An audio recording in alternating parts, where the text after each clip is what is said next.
Today we're going to change the oil in my 97 Jeep Wrangler Sport. It has an inline 6, meaning 6 cylinders, so I will need up to 6 quarts of oil, and then also an oil filter. Make sure that you warm up the vehicle before you drain the oil, because when it's warmer it seems to come out better, flow better, as well as get most of the sludge out of it as well. And I like to loosen up the cap on the valve cover for the oil to help let it drain better, and make sure you put all the stuff below, like a mat and the container to catch all the oil, and then dispose of it obviously properly, which we all know, and use a ratchet and a socket that fits the bolt.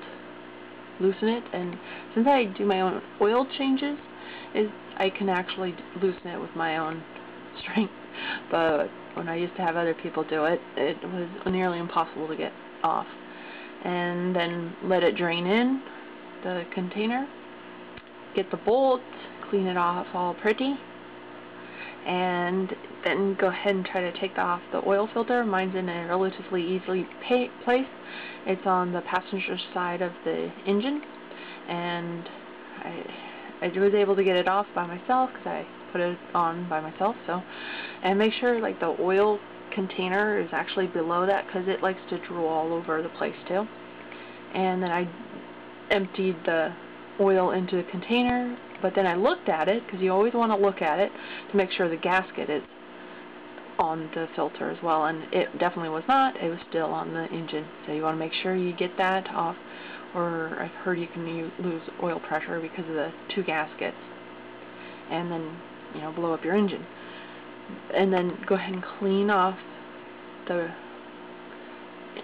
mounting part, and clean off when the oil is done draining. Then go ahead and clean off the oil pan with some rags, and then put the bolt back in, tighten it down, and then once it looks all nice, pretty, you could also clean off any other spots that the oil fell on from the filter.